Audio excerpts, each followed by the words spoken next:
Hello and welcome to Truth Xpose TV. I'm Aldwyn Altuney and I am with the amazing Tony Dehn, who I've known for quite a few years now on the Gold Coast. He's a very astute Gold Coast businessman. He has been a business coach for many years and runs quite a few businesses on the coast. And he found out that he had stage 4 metastasized prostate cancer in January 2013.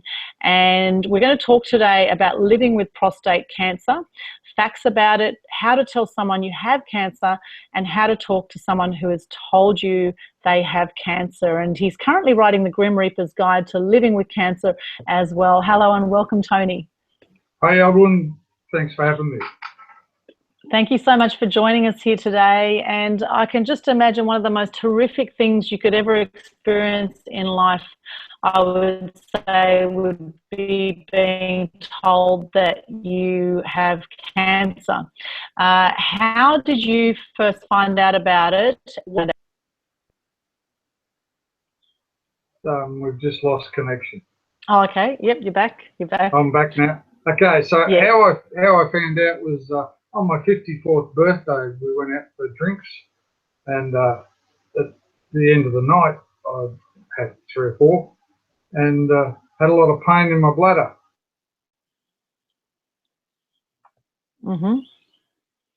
Had a lot of pain in your bladder. Hopefully we're not going to lose you here. Oh, there we go. You're back again. All right. So when it cuts out, do I just keep talking? Or? So no, when it cuts out, we might just repeat where it cut out. So I heard that you were at a party and you're having a few drinks and you had pain in your bladder, and you were 54. Okay. So yes, we're from there. So a week after that, I went out for Christmas drinks with my wife's work breakup, and that evening I had the same pain again. I thought, well, this is not good. This is not right. So off to the doctor the next day, and he politely suggested that I need to go and see a specialist. I said, what for? He said, you need to see a specialist. And I'm like, starting to get worried. Like, why won't you tell me what's going on? And a couple of days later, I went to the specialist, and I was told I had a PSA of 540. And I said, so what's that mean? He said, well, normal is somewhere between 2 and 4. Wow. So I'm like 100 times what it, 200 times what it should be normally. I'm like, whoa, like, talk about rock your socks. So the next step from there was to go and get some biopsies, and have some scans and x-rays and those sorts of things. So one of the challenging parts about that was that having had that first piece of news and had the He-Man test, the finger test, they pretty much pronounced I had prostate cancer, but they couldn't officially say so without the biopsies. Well, it just so happened that the day after I got told by the specialist I have prostate cancer advanced, that I'm supposed to be hopping on a cruise ship and going on holiday for the next 10 days. I'm like left in the dilemma of, well, do I go on holiday or do I go and get the biopsies and confirm this? So I sat the urologist down and said to him, so if you were me in my shoes, mate, what would you do? He said, I'd go on holiday. 10 days isn't going to make much difference to where you're at, mate. You're probably going to be pushing up stages in 6 months anyway. So I'm like, thanks for sending me off on a good holiday. Maybe it's my last one. Yeah, that's really positive. Thanks very much. Yeah. Oh, gosh. So, along with considerations of jumping overboard, all those other things, all those things crossed my mind too.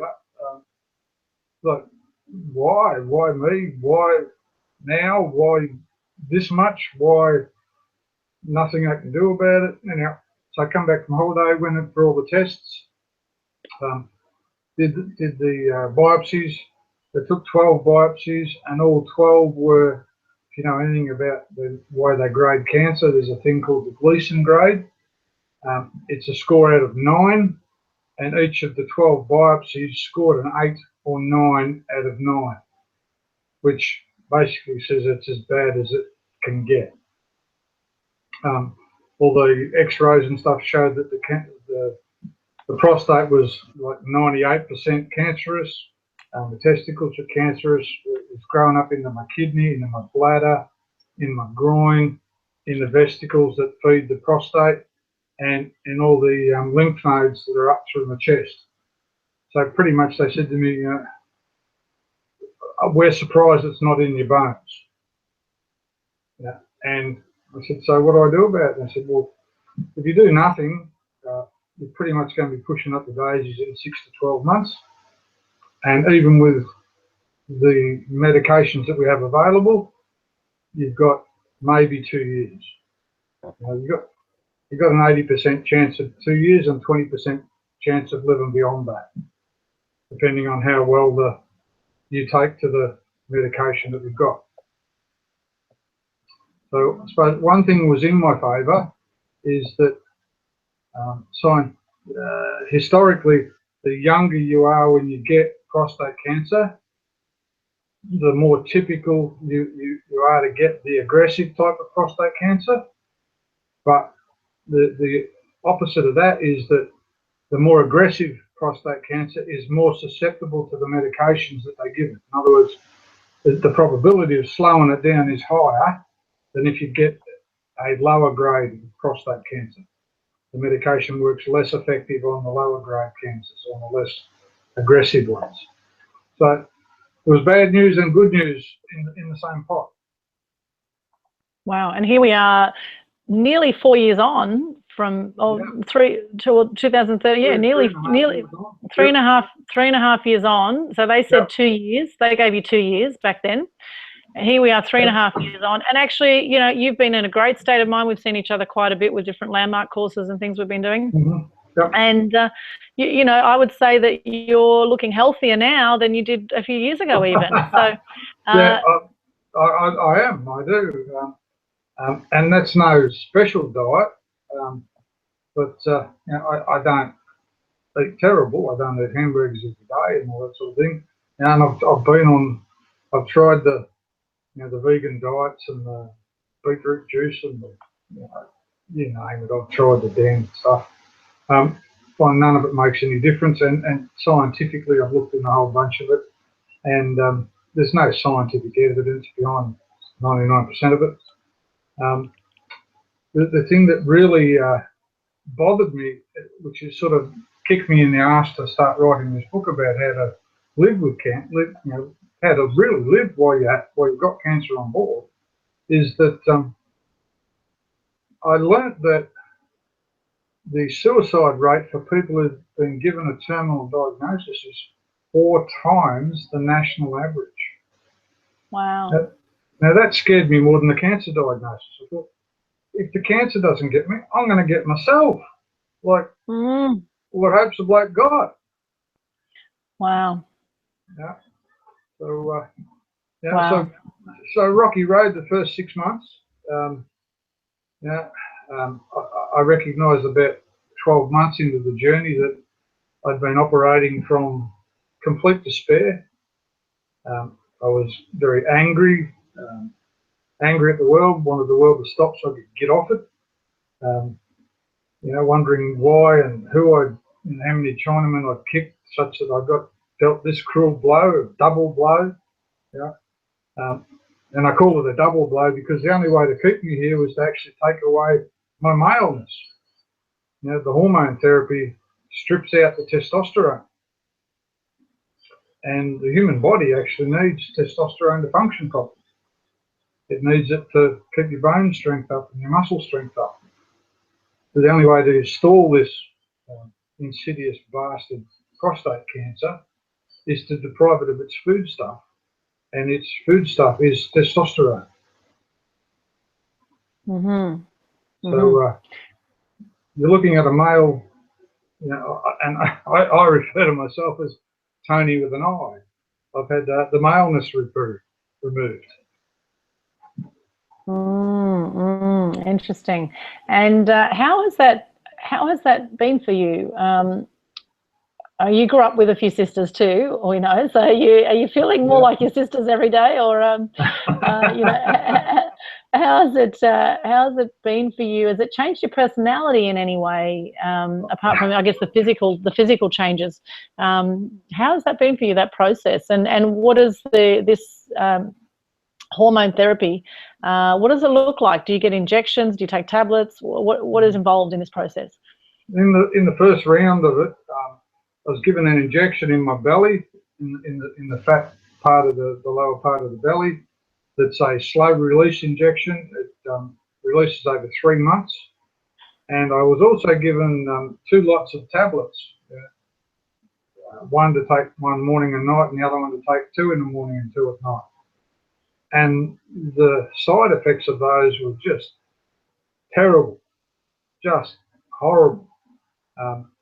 About probably 3 weeks into that, I rang the doc and said, listen, you know, you better do something about what these pills are doing to me, because otherwise I'm gonna check out. Like, I just can't do this. You know, hot sweats, 26, 30 times a day, constant headache, dizziness, felt like crap, wanted to throw up, just horrid, just a horrid existence. And I thought, you know, this is what my life's going to be like. I just don't want to play the game anymore. So he took me off one of those rounds of tablets, and literally it was like night and day. It was like, after 2 days of being off it, I thought, wow, this actually looks like real life again. I could smile and, you know, get out of bed in the morning, and I was amazed at the difference, you know, or what that sort of tablet, I can't remember the name of it, but I said to him, so, you know, if you can take me off it after 3 weeks, how come you gave it to me in the first place? Surely it didn't just do its job in 3 weeks. He said, why we triple dosed you is the way we stop the cancer is we starve it of its food, and the way we do that is we blow up your testosterone factory in your body. And to do that, we overdose you and we literally blow up the factory. And then once we've blown up the factory, we can take away the drugs and put you on the minimal doses to keep it stalled. So another 3 weeks, he took me off the second round of tablets, and now I've just been on the belly injection every 3 months for the last 3.5 years, with a hormone holiday of about 18 months in the middle there. I've just been put back on the tablets because the cancer flared up again 3 months ago. Sorry, 8 weeks ago it flared up again, and they put me back on the hormone tablets. So a different brand can make all the difference. Not so much the brand, but it was simply just that they overdosed me in the start to blow up the system. Oh, okay. But they didn't really tell me. You know, it would have been nice to be told that you're going to feel like crap for the first month, right? Rather than thinking, you know, how long is this going to go on for? Maybe you did say that. Maybe I couldn't hear it. Now, because getting told you're going to get dead, that's a hard pill to swallow. Us humans, it's just something us humans can't hear. Yeah, it really is. You know, my experience since being told that, and everyone I tell it to, people just can't hear it. They want to choose. Yeah, everyone wants to argue with me that the doctors have got it wrong. Yeah, when statistically, yeah, the measurements are there to show that for every 1,000 men who get stage 4 prostate cancer, is 1,000 men are dead. Yeah. Prostate cancer kills 3,300 Australian men. Every year, 20,000 Australian men get diagnosed with prostate cancer. And those statistics haven't changed for like 20 years. Wow. And probably this month or two when they're getting this overdose of injections and they're not aware what's going on, possibly. Yeah, Yeah, it's, Yeah. I mean, I sat down and read all the side effects off the packet, but something doesn't prepare you for actually riding the bike or riding the horse. That's a completely different kettle of fish. So the first 12 months was dynamite. Yeah, that was scary stuff from the perspective of, like, if this is going to be whatever's left of my life, this rest of this journey, like, our suicide rate is 4 times the national average. Scary stuff. 4 times those of others who have a terminal, or with a suicide rate, cars that just hopped on the yeah, that's I've got pretty. That's pretty major. It's breaking up again. From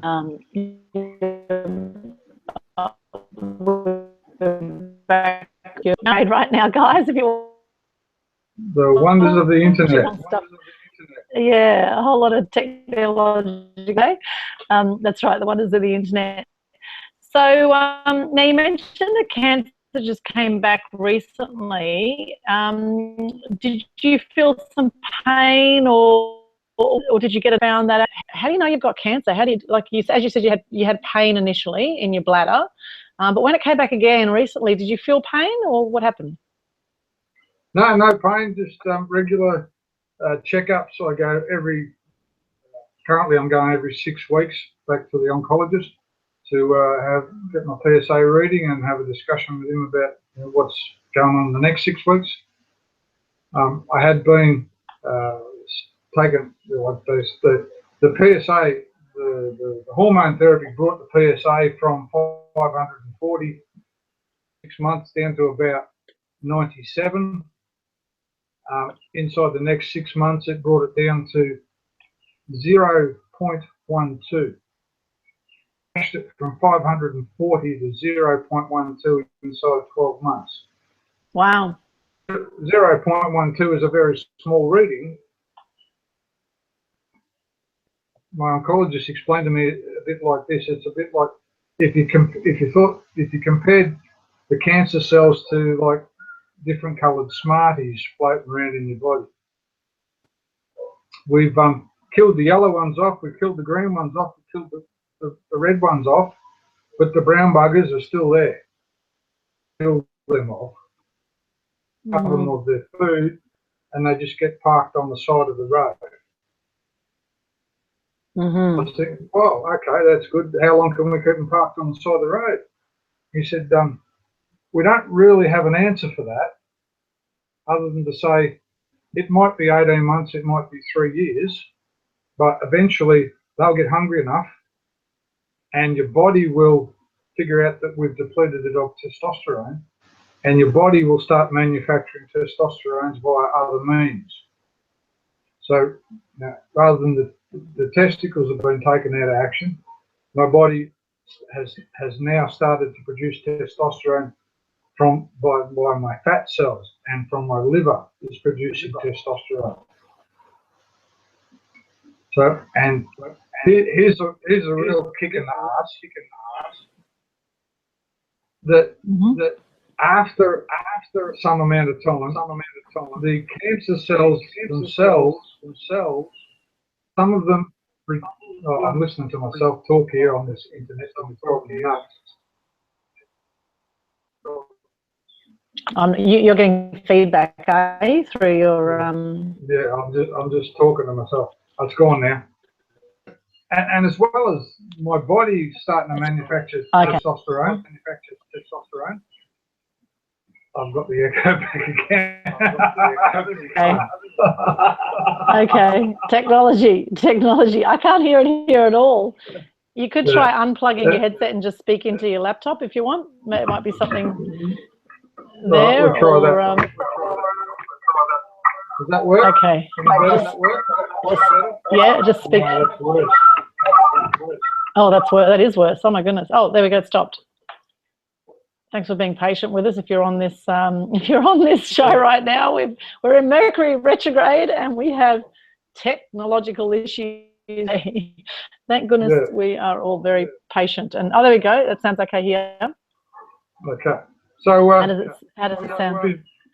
Yeah, I still got a bit of echo going on, but we'll survive. Okay. We'll survive. I can deal with getting dead, so I can deal with a bit of echo. Okay. That's the attitude. So, that's the attitude. As well as my body kicking into gear to do the testosterone, the cancer, then the cancer themselves recruit some of their own mates into little testosterone factories to feed itself. Mm. Like that blew my mind. If it's going to feed itself, how the hell do you stop it? Mm. Yeah. And literally, the only way it stops is evolved enough, and it takes over all the organs in your body, and the host dies, then cancer dies.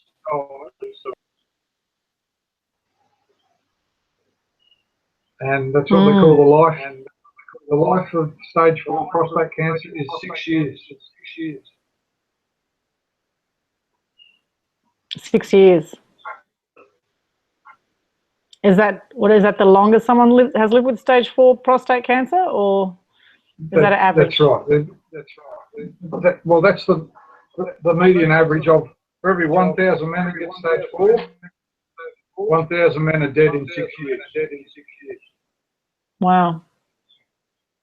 Wow. Yeah. There's no escaping those statistics. You could be an exception to the rule, though. And hopefully you will be. Bloody well, I'm working on it. Yeah. And I'm working on empowering my oncologist to be the man who comes up with the magic pill. I just had a meeting with him this morning at 10:30 to get my latest round, and a bit of good news. The PSA that had climbed to 2.7 6 weeks ago has now come down to 1.7. So I've had about a 40% reduction in the last 6 weeks of going back up the hormone. Okay. Well, that's good. So it's obviously working, and there's many different ideas around cancer and what to do with cancer out there.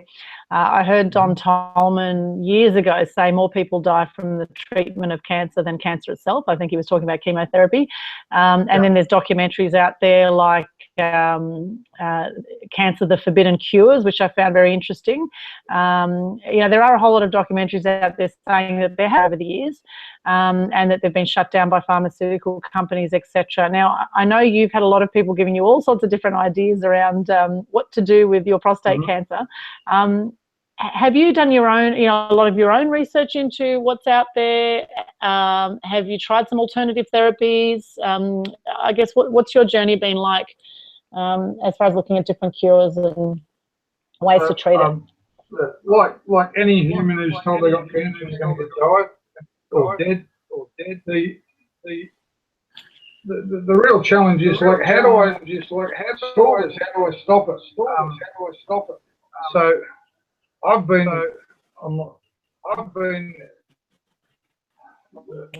I've a wide circle of contacts and so forth.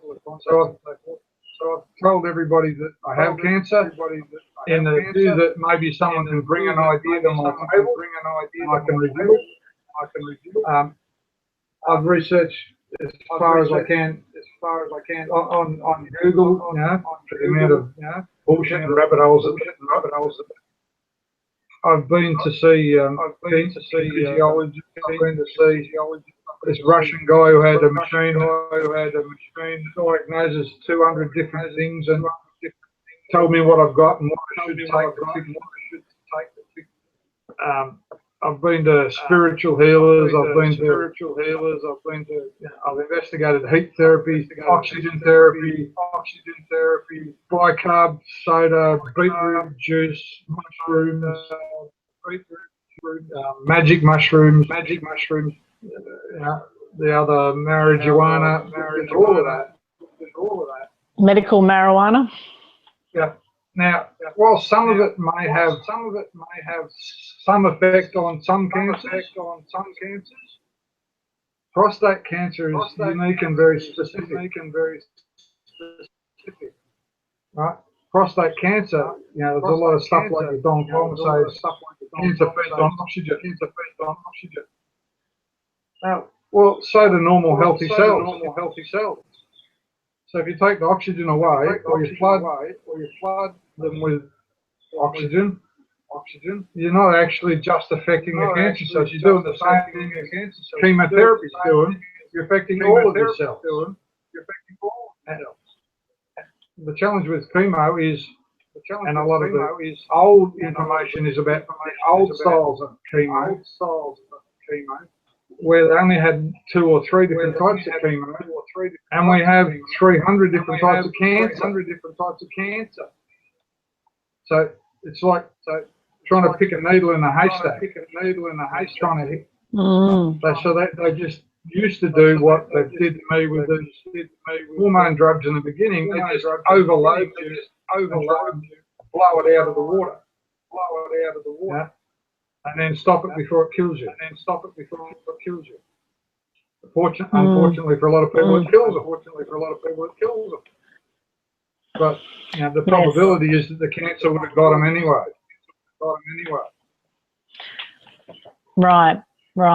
Well, I've seen the effects of chemotherapy on people, and it's not pretty generally. People look very weak and feeble after chemotherapy. They throw up. They get very sick.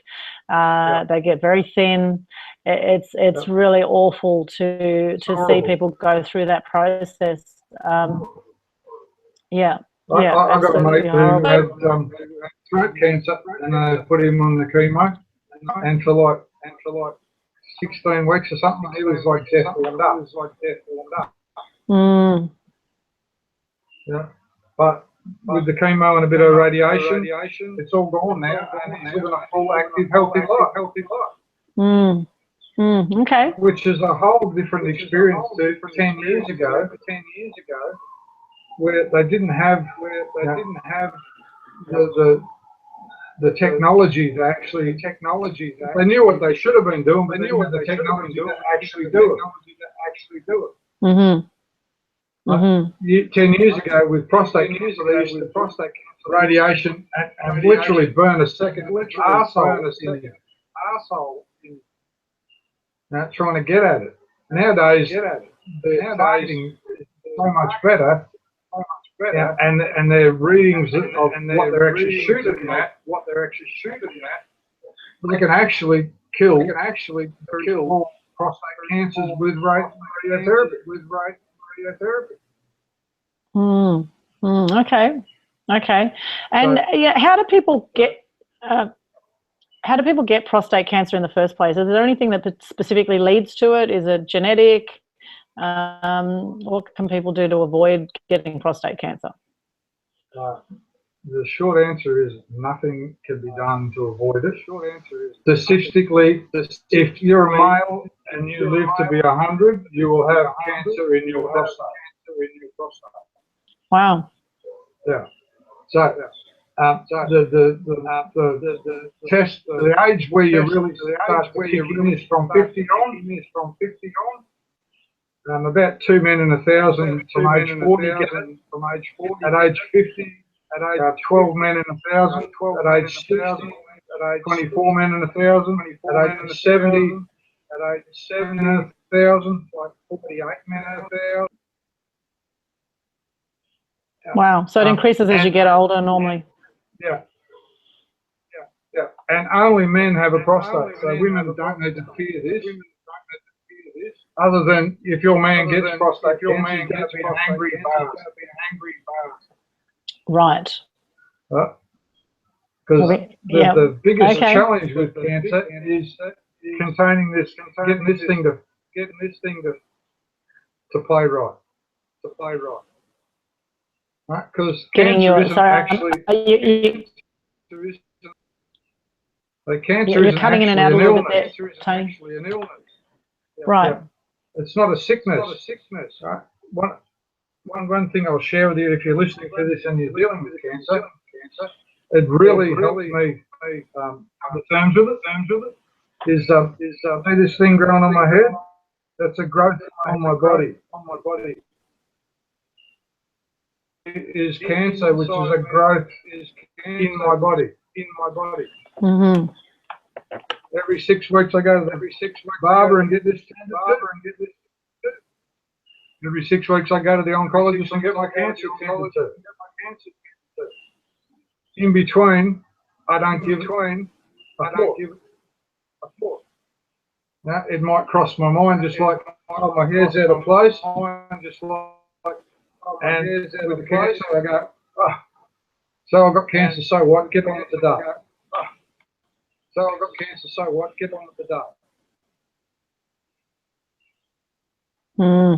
Well, yeah. So, you know, what advice would you give guys, you know, to able to recognise if they do have any issues in the first place, or anything that may come about? What advice would you give people to? So the typical symptoms of prostate cancer are, they're not atypical, and they're prostate cancer scientifically measurable, but a lot of men report slowed urination.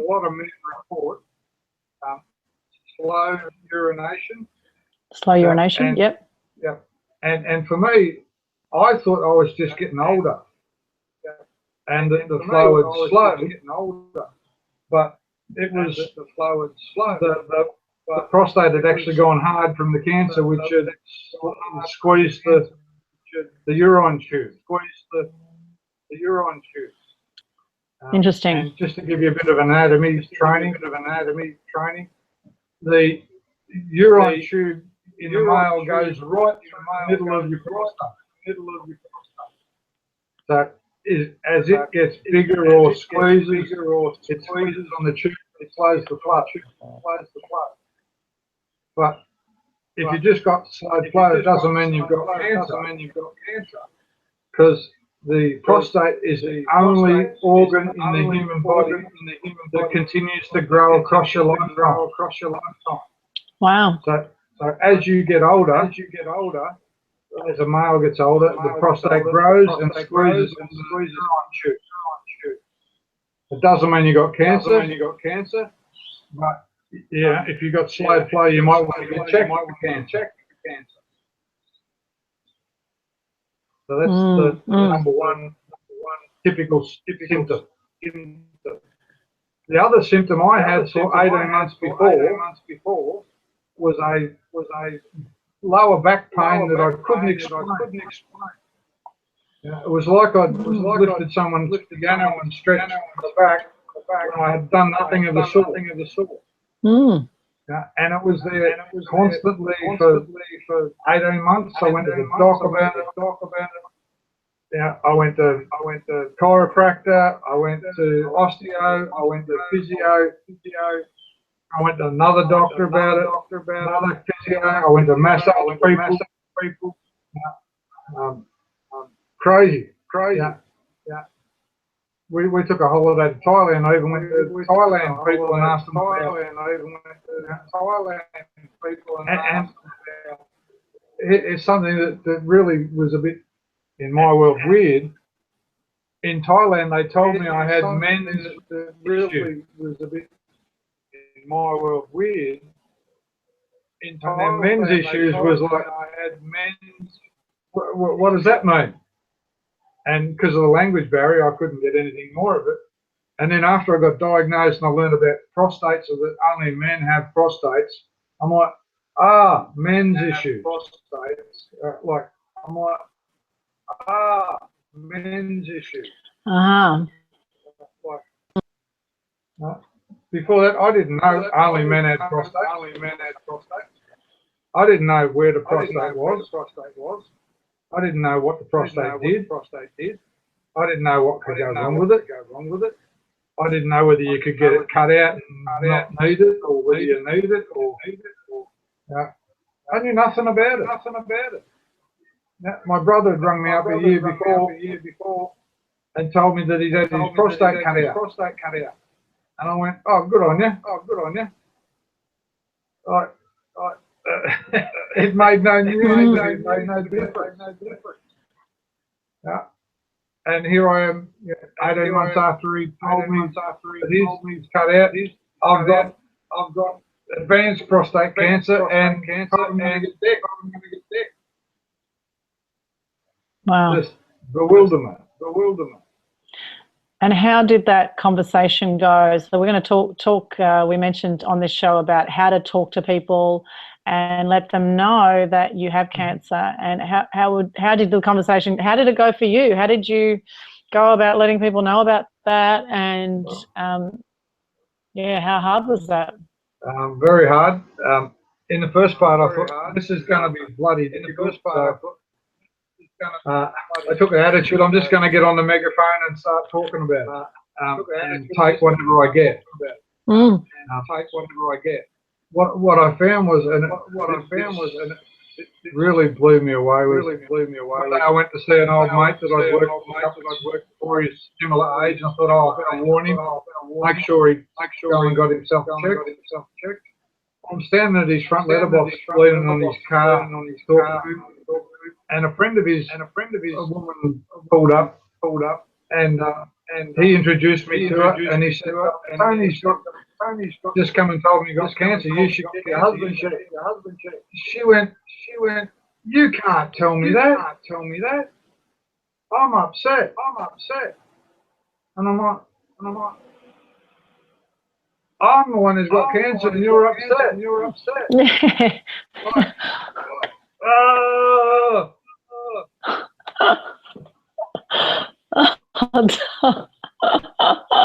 Someone consider it. Maybe I'm a bit blunt.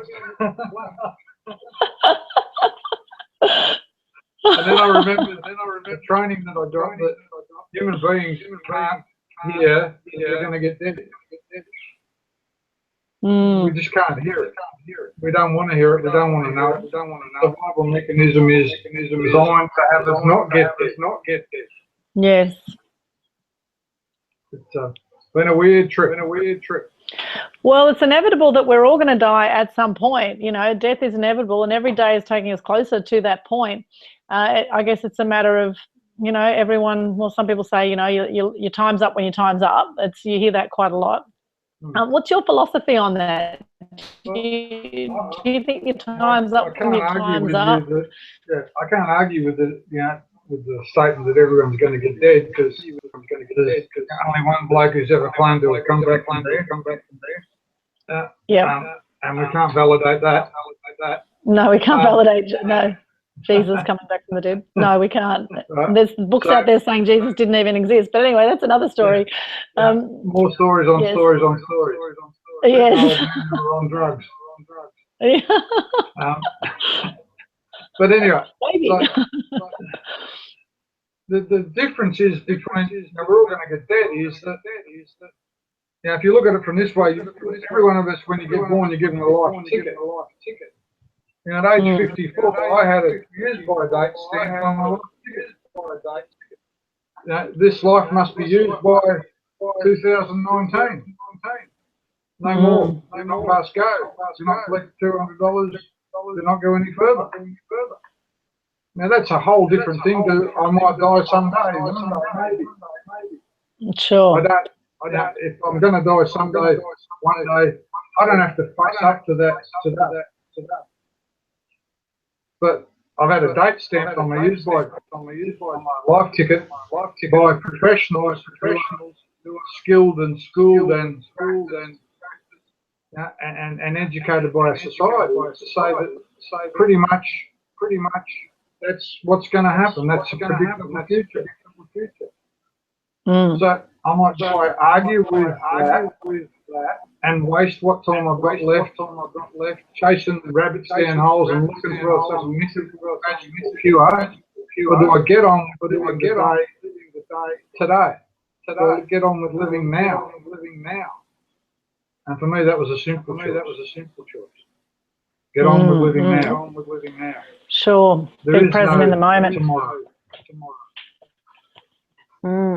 You know, I've heard as a journalist over the years, many people have told me their stories about how they were given 6 months to live with different types of cancers, and 20 years on, they're still alive. So, you know, I guess I believe there's exceptions to every rule. Sure, there's a lot of evidence to show that that 100% of people with prostate cancer will die at 6 years, at the 6-year mark. We're stage 4. However, with stage 4. Okay. Yeah. So I guess I've seen to show that in stage 1 and 2 that 93% of people will survive and live a full, long, and healthy life. Right. So yeah. The technology has progressed in stage 1, 2, and 3, but there's been no progression in stage 4 cancer, prostate cancer, since 1931. Wow. Well, miracles can happen, and you never know what's around the corner. What's the highest stage of cancer? What's the worst stage? Is 4 the worst? Stage 4 is the worst. Okay. Terminal.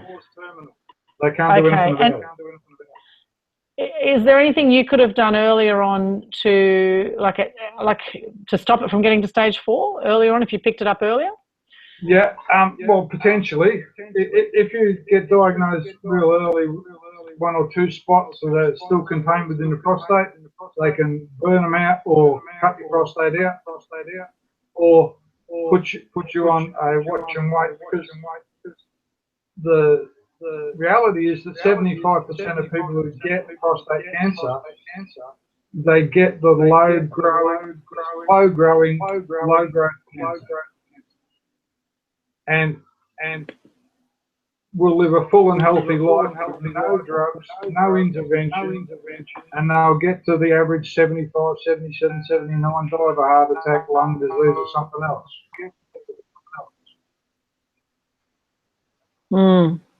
So, there's a lot of stories out there about people who have cured themselves, but the reality is they haven't cured, they've just died from something else, and the cancer's still living in the body. Right. Now, there's statistic, scientific evidence from of men who are age 75 do biopsies on 75% of those men have cancer in the prostate, but the cancer isn't what killed them. Right. So I'm a trained ambassador for the Prostate Cancer Foundation of Australia, and I'm an advocate for early testing. Right. Get tested every 2 years once you're over age 50, and if you've got a history of it, tested every year. And maybe how I got tested every year, they might have picked it up still within the prostate and not escaped. But the challenge with that is that because I was picked up in the age 50 age bracket, that typically the cancer that picked up at age 50 is an aggressive form.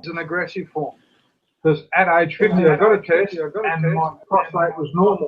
My prostate PSA was normal. So was it at the age of 52. But at 54, it had gone from 2.8 or something through to 540 in the space of 18 months. Wow. So maybe if I'd got tested yearly, they might have caught it in the middle. Yeah, but who knows? It's trying to go back and pick the past. Can't do that. No, you can't change the past. What's the youngest age of someone who's been diagnosed with prostate cancer? Do you know? The youngest one I've heard of is 32. Wow. Yeah. Wow. Right. So it used to be called an old man's disease because it's the only place we saw it and discovered it. But it's a man's disease. I refer to it as a man's cancer. Now, I've stopped referring to it as prostate cancer. mainly because men don't know what a prostate is. Women don't know what one is. Yeah. And breast cancer is well known. I think out front, and men are interested, and so are women. Interested in breast. Right. So I think if we talk about prostate cancer as man's gland cancer, and you should get your man's gland checked annually or biannually. Then it becomes two people for the problem, not just the he-man who doesn't want to know there's a problem. Yeah, and that contributed to me as well. You know, like I had pain in my bladder. I should have gone to the doc straight away. Not that I think a week would have made much difference. But the point, 18 months before, I went to the doc and complained of this pain, but it wasn't detected. They took blood tests. They did the finger up. Nothing detected. Sent me off for X-rays looking for hernia. Just craziness.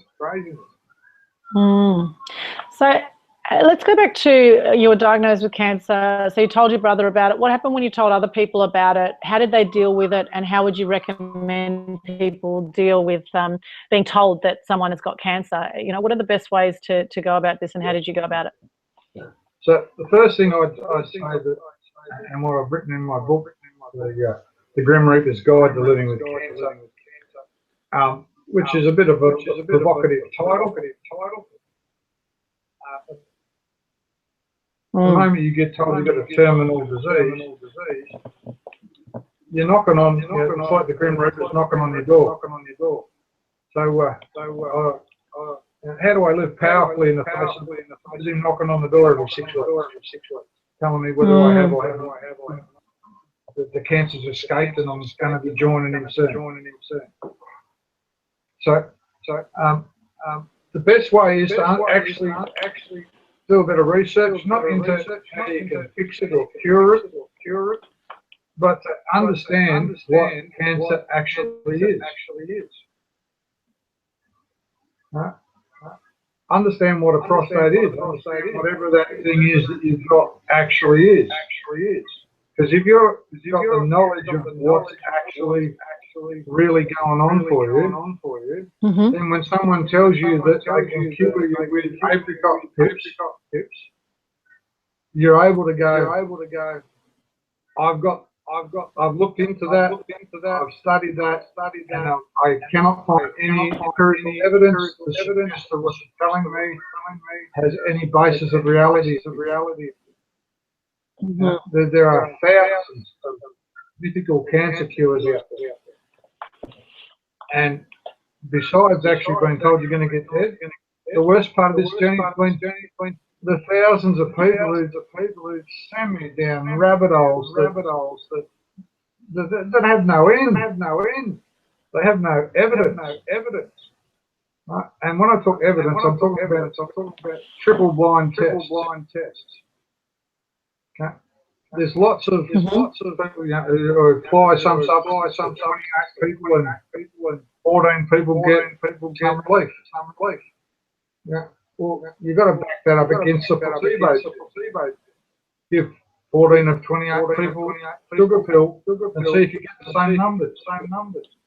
Right? But you've also got to have another audience where you didn't measure and you didn't do anything and they didn't know anything was going on. To give you a base to work from. What's normally happening in the population without any observation going on. And whenever I look at any of these killers, I look for where has this been triple blind tested. And the only place I can find triple blind tests going on is in the medical profession. What do you mean by triple blind test? So you have one pool of people who you give your supposed cure or whatever to. You have another group of people where you give a sugar pill to and you tell them they've been given the cure. Okay. And then you have another group of people who've got the same thing, who've been told nothing, and you're just watching from the outside. Right, so you've got what's normally going on every day in one group of people with no intervention, no touching, just doing whatever they do. And you've got another group of people who've been given a sugar pill or a pretend medicine, and then you have another group of people where you've been given the so-called real medicine or cure. And then you measure the three groups. Okay. And if you don't get any different measurements, three, then you suggest that what you've given made no difference in reality. Right? Placebo tests been around for a long time. But the challenge is that quantum physics has shown us is that when we observe things, we actually affect the outcome of the results. So we now have to introduce another group that aren't actually being observed. Right? And we go, okay, there's a group, and then when we finish the other test, we go look at what happened in the group that's not being observed, and see whether the difference is measurable. You know that the human body is actually designed to kill its own cancers. 50% of all the cancers that occur in your body, your immune system actually takes care of them anyway. That's of all the cancers that occur. When I said before about understanding cancer, understand that your body is making cancerous cells all the time, every day. It's a normal process of the human body. If you scratch yourself, your body has to replace those cells. And what it does is it sends a message to the cells around where you've lost those ones. For the cells around there to start to divide and multiply and replace the ones that are lost. Now, when the job's done and the blueprint's complete and your hands back together, the cells around there get another message to stop work. Now, for some reason, you might have eaten something or taken some chemical or been exposed to some X-ray or whatever that stopped that second message getting through to tell them to stop work. So you have a cell there that continues to multiply. That's a cancer. That didn't get the signal to stop work. So it's multiplying. Its sons and daughters multiply and multiply. You end up with a tumor. That's one way. The other way is you can actually be genetically born with a genome that tells your immune system to ignore a cancer.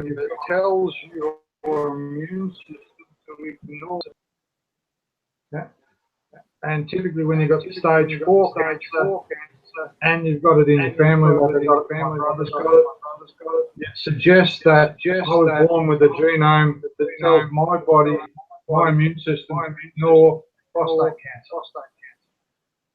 Literally, the prostate cancer is running around holding out a big sign that says, "I'm a good guy, leave me alone. Go and attack somebody else."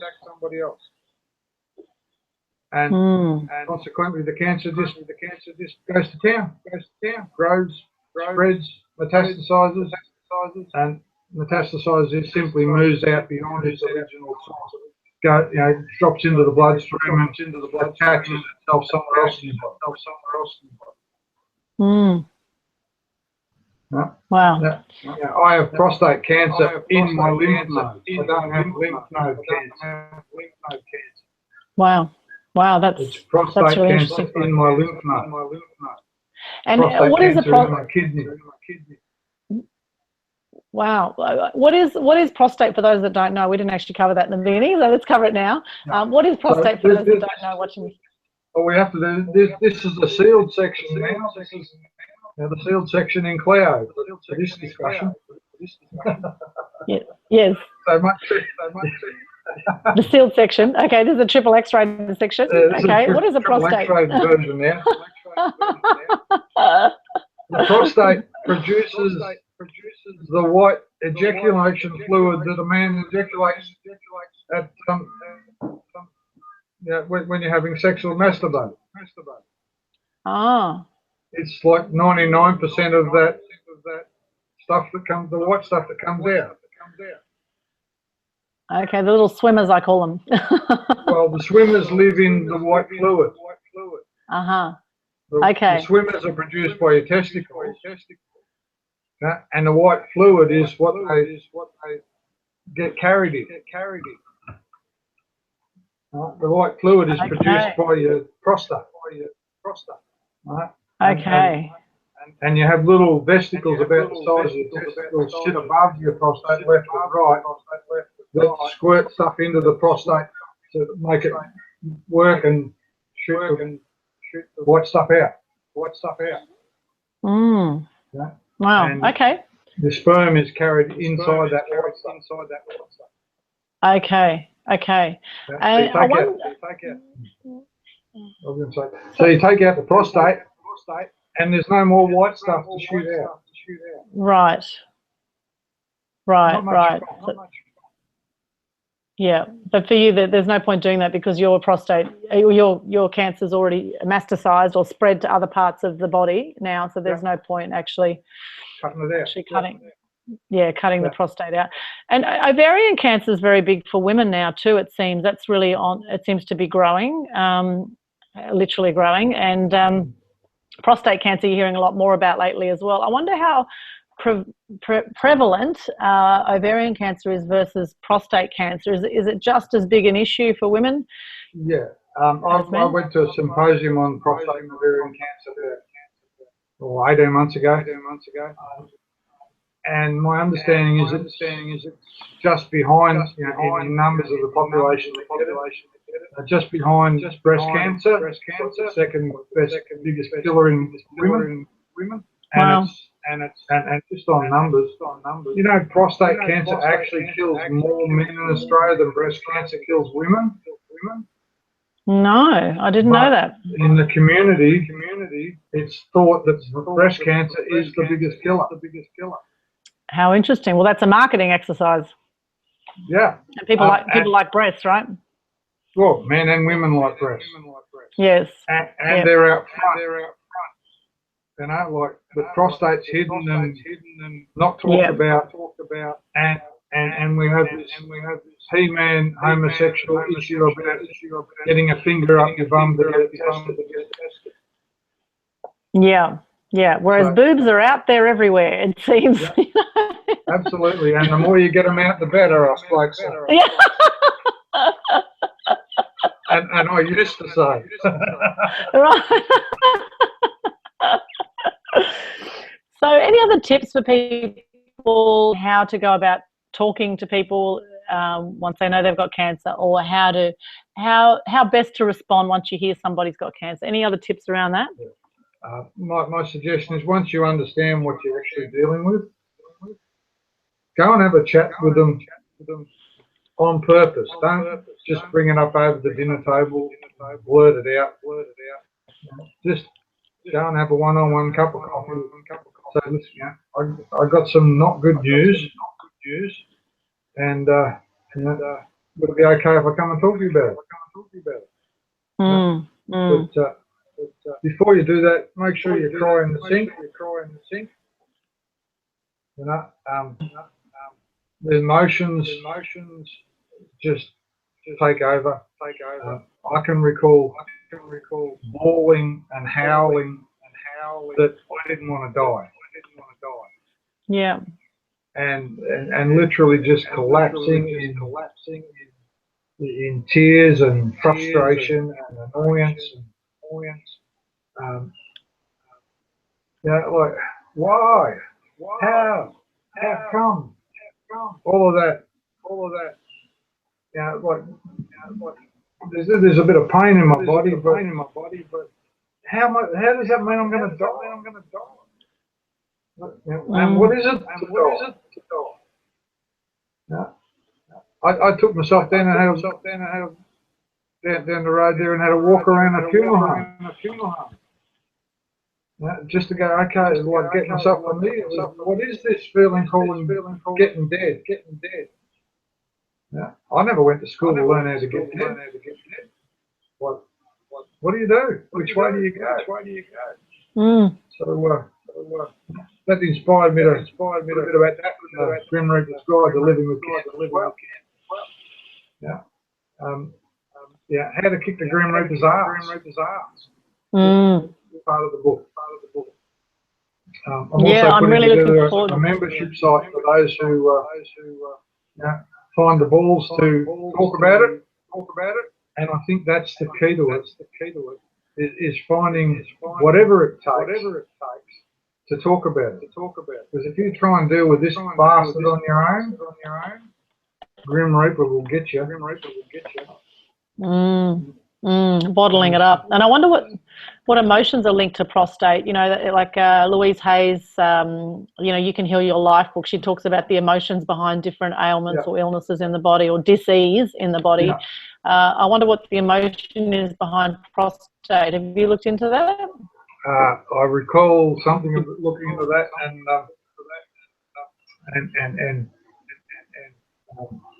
you don't want to hear my opinion about Louise Hay. Okay, all right. Well, for anyone who's interested in Louise Hay and who believes that your emotions are linked to disease in the body, then you can Google that. Yeah, well, you might want to read my book to get my views on belief as well. Okay. All right. Well, anyway, I was just curious. I was getting a bit emotional there. I'll give you another one of my insights is, you mentioned earlier that you and I met through Lambda.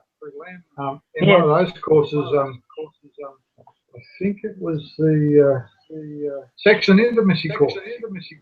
Oh, really? Oh, something I've had a few issues with. Oh, intimacy, that is, not sex. Anyway, we won't go there. We talked about hope and despair. And that was quite apt at the time. I did that course, I think, 6 or 8 months after I'd been diagnosed, told I was supposed to get dead. And that enabled me to actually see that how I'd been living was in despair. What I saw I'd been doing was living like I'd been ripped off. Like somehow I invented that I'm supposed to live to 77. Like it was sort of unwritten in the back of my head that this human here is supposed to live to 77. And now it's been told it's going to get 57. Like I've been ripped off for 20 years, or 30 years maybe. And you know how you feel when you've actually been ripped off. Like if you go to a shop and you buy something and you look at and you see the same thing half price next door. Yes. Yeah, you get pissed off and ripped off. Well, that's how I was operating 24/7. I get it. And not knowing that's how I was playing the game. So that course enabled me to look at despair as being the opposite side of the coin of fantasy. I had this fantasy built in the back of my head that I'm going to live to 77. And on the left side of the fantasy coin was despair, and on the right side of the fantasy coin is hope. Yeah, and that really helped me comprehend what I had to deal with, because most of the stuff I observed back then about cancer and what was in the media about cancer is just have some hope, have faith, be positive. And I want to hit you with a friggin' bat if you tell me that again. Right.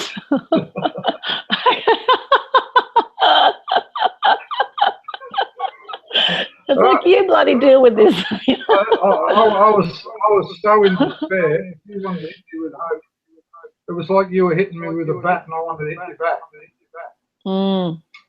And then I got to see, well, hope and despair are just opposite sides of the coin of fantasy. And once I dropped this fantasy reality of, actually maybe this human isn't going to get 77. Maybe its number was 57, or is 57. The moment I got to the reality of this is probably what I'm getting, 57 years, well then what have I got left to do in the remaining 2 or 3 years? It would certainly change your priorities. Write a book. Write a 256-page diary and tick off the days till the day I was supposed to be dead. Wow. And all the things I wanted to get done, I'd write on that list, on my bucket list, all the things I wanted to do with my family. And that prompts me to share another thing with you on the issue of bucket lists, because that one seems to come up a lot when I'm talking to people. So, what's on your bucket list before you die? And my typical response to that is, I'm going to be dead. I won't be able to remember any of them. So what's the point of doing?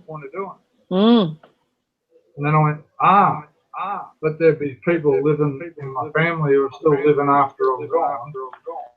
What do they want to have a memory of? Right? So when you're talking to someone and telling them you got terminal prognosis, or you're going to get dead soon, ask them, what are the things you'd like to do with me before I go? That's a good question. Rather than asking me what I want to do, what do you want to do? What's the memory you want to be left with? Whether you want the last memory of me just to be in a box when you turn the kiln on to get rid of it. Yeah. So I've got 7 brothers and sisters. I've got 3 offspring. My wife for 31 years, and I asked them to write a list of 7 things that they wanted to do with me before I go. Well, I tell you that powered me up. Now I had a list of stuff that I wanted to get done. I had a list of things, of reasons to get out of it. Yeah. And which overpowered the reasons to not get out of it. Right? Overpowered the reasons, overpowered the side effects, overpowered the lethargy that the drugs inflicted on me.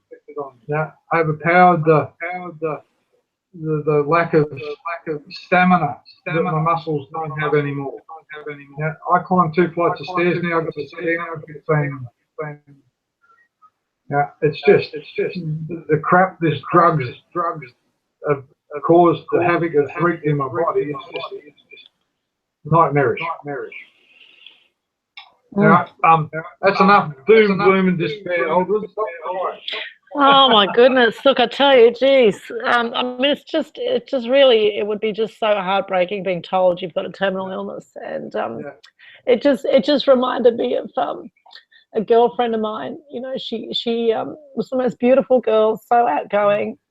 She was the PR manager actually of the Gold Coast Airport. She was a lovely girl, really beautiful person, and she had depression, right? And one day I found out that she killed herself. She actually hung herself. She was only 31, and you know, there were like 300 people at her funeral. She had no idea how many people she impacted in her life, in her short 31 years, you know.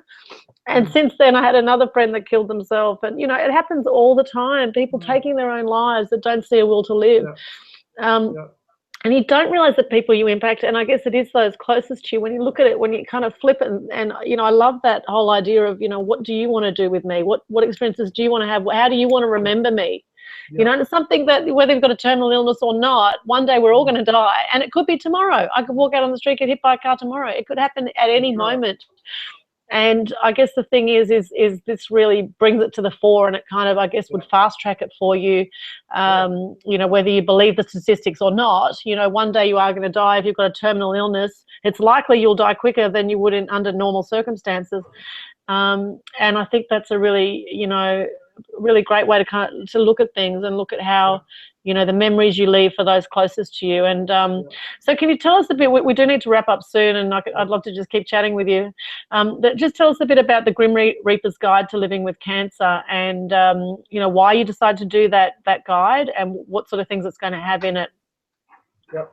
So the guide really sprang out of when I learnt that 4 times as many people take their lives who've been given a terminal diagnosis. I thought, that's just nuts. Like you've been told you're going to get dead by this disease or whatever it's got you, and then you go and get yourself sooner. Like, how does that work? There must be something that goes clunk up here and you can't do anything about it. Like maybe people with depression get. I don't understand depression. You know, I have an opinion about it. That's probably what it is. An opinion. There's a funny one. You heard that one? Everyone's got an opinion. They're like arseholes. Everyone's got one. Yeah, right. And they're all entitled to their own opinion, and sometimes you just don't want to go anywhere near some people's opinions. Yeah. Just like assholes. and some people expose it more than others. Well, they do brown eyes here in Australia. I don't know about anywhere else in the world, but some people are so proud of their assholes. But anyway, we digress a little bit.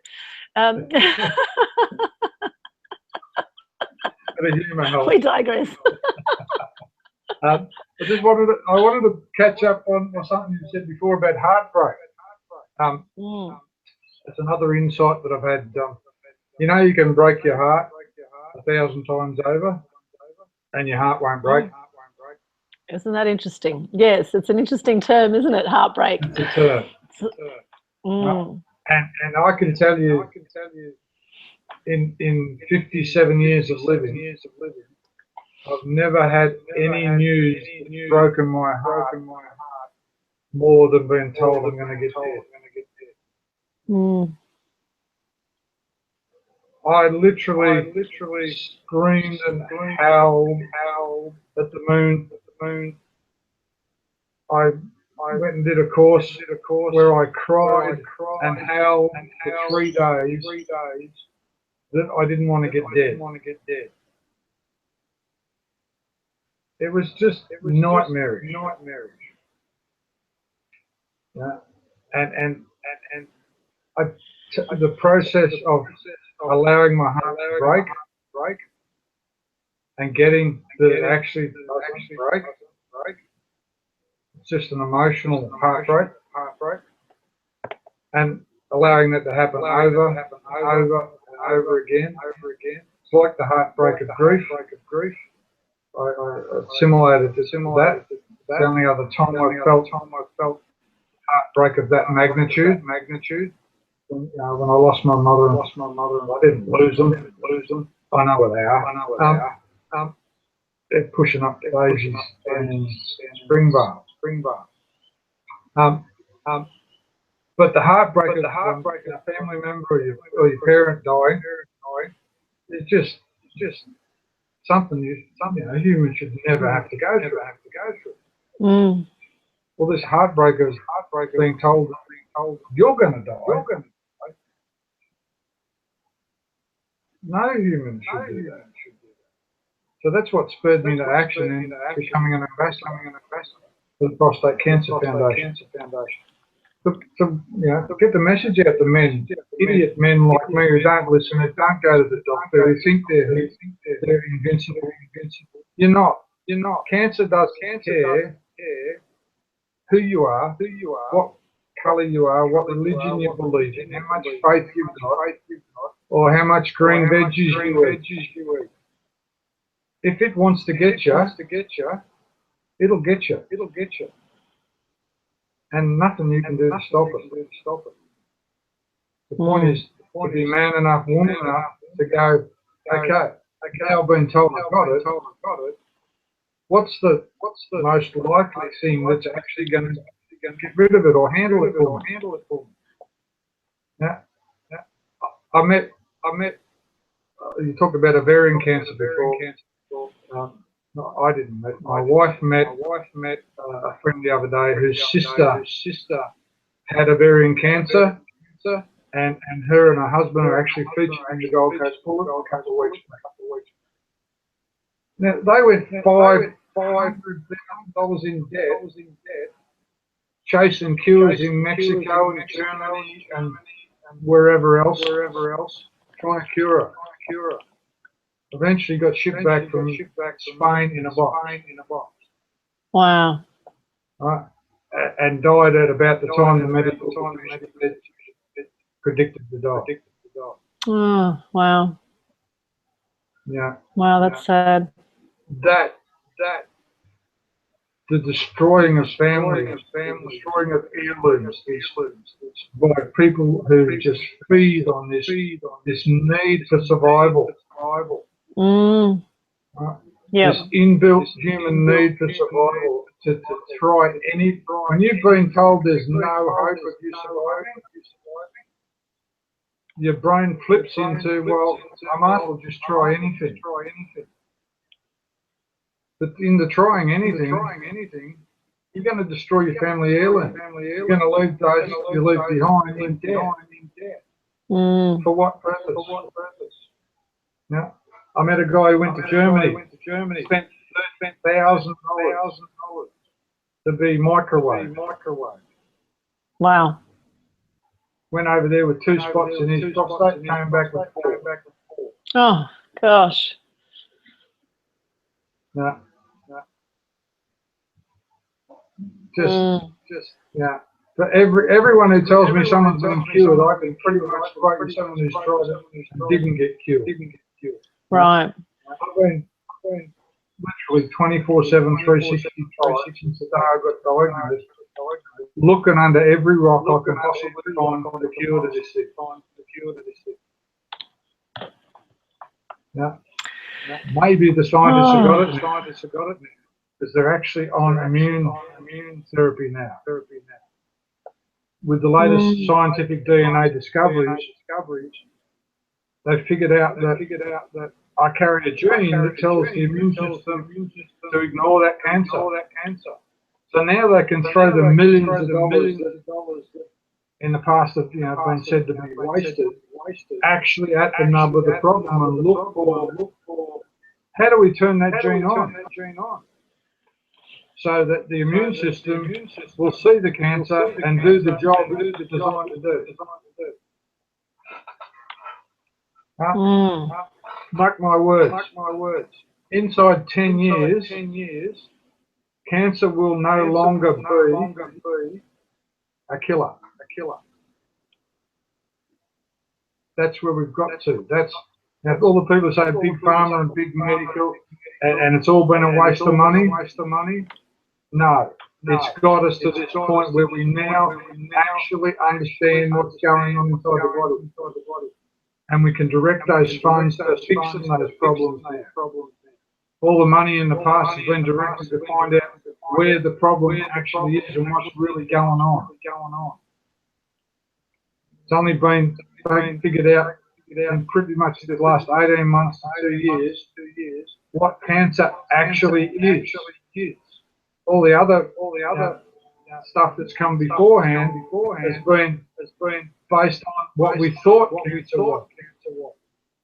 But now we actually know what cancer is. Okay. So you watch what is cancer that will come in the next 5 to 10 years. Okay, well, that will be interesting to see, and I know there'll be differing opinions out there on that topic. However, lots of brown iron going on.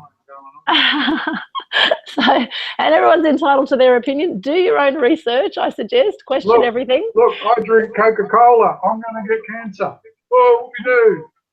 Hasn't that got aspartame in it? That stuff damages your brain, apparently. Anyway, my brain's well damaged, but not much use after 2019 anyway. Worm food. Well, we'll see. We'll see what happens, Tony. So, the future hold for you then? I mean, you say 2019. Do you really think you'll die by 2019, or do you think you'll you think you'll live longer? And how hopeful are you of the future? Well, I've no whether I'll be here or not is irrelevant. Now, what I'm doing is spending the 8th of the 9th, 2016 being here today. And if I'm still here on the 8th of the 9th, 2019, I'll do whatever I'm doing on that day. Okay? I'm not going to spend a minute of today worrying about that minute in 3 years' time. Right, right. Okay, fair enough. That's a great way to look at things. And, you know,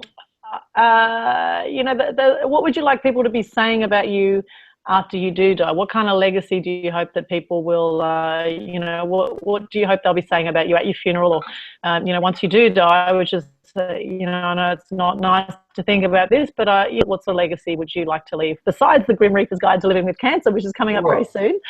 Besides that. There lies grim. I missed that. Sorry, Tony. I said I want them to look at my grave and say, "There lies Grim's mate." That bloke who wrote that book called "Grim's Guide to Living with Cancer." Oh, there's Grim's mate. He kicked the Reaper's ass until the Reaper won.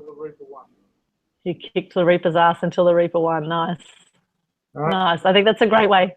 I want to slide in, kicking, screaming, yelling, completely worn out, and totally stuffed.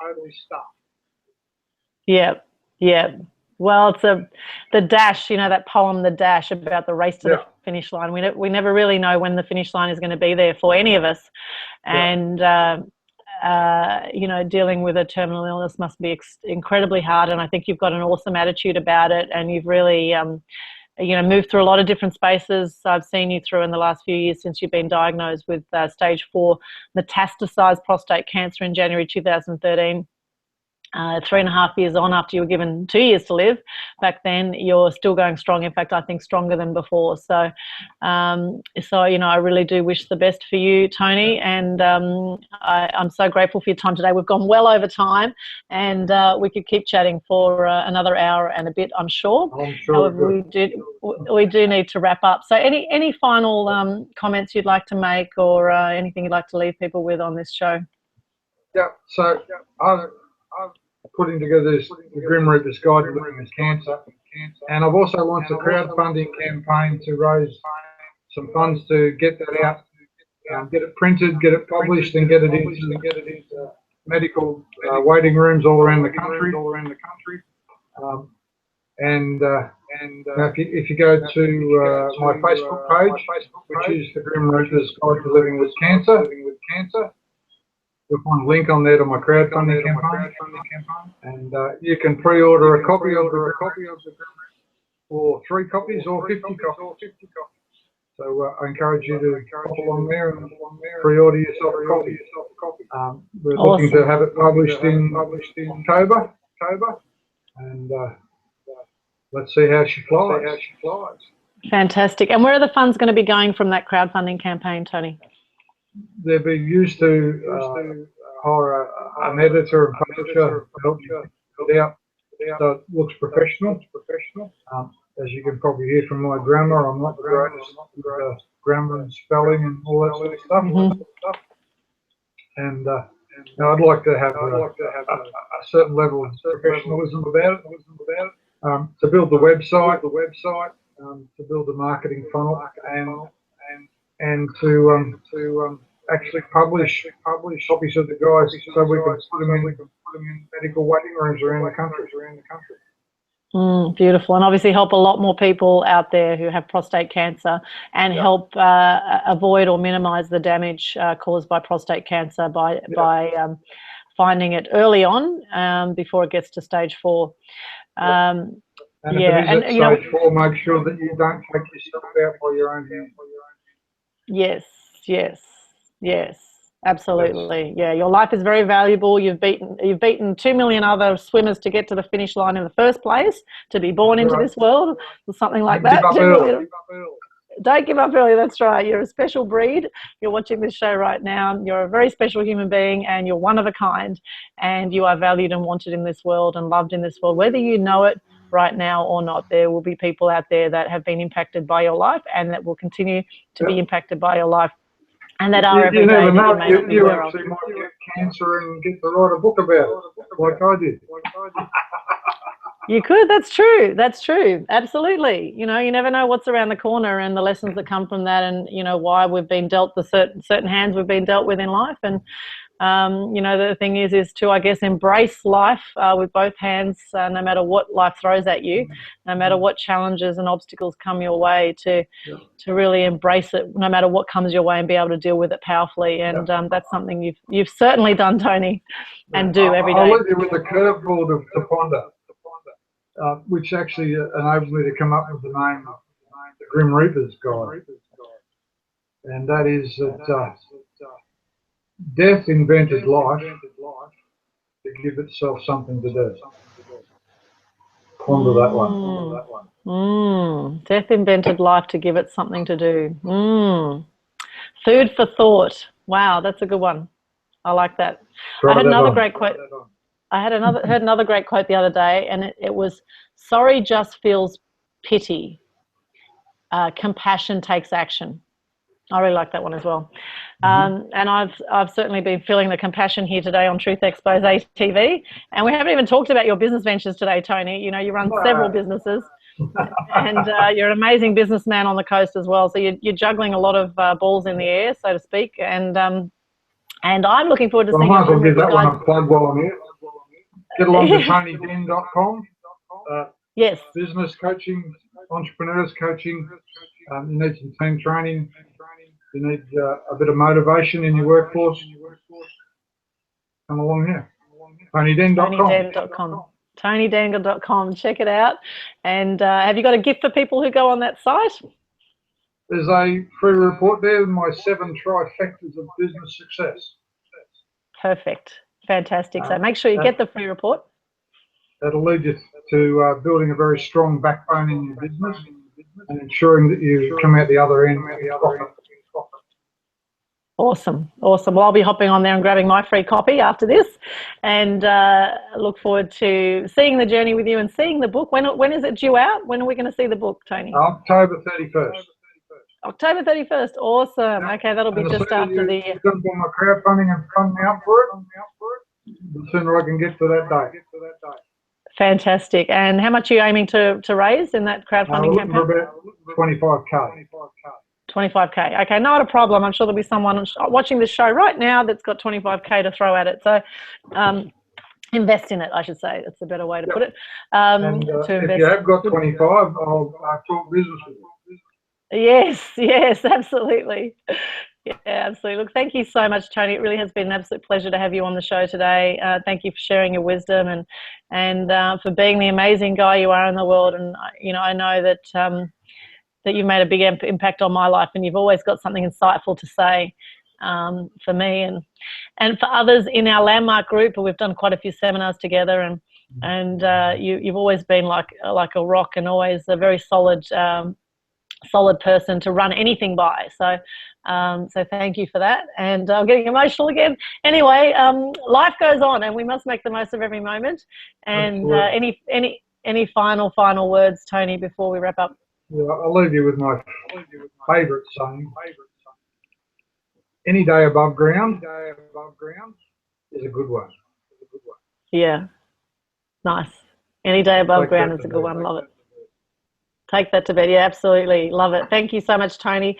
And, of course, go to TonyDehn.com. Get his free report if you want business training. He is one of the best in the industry that I know of. He is awesome.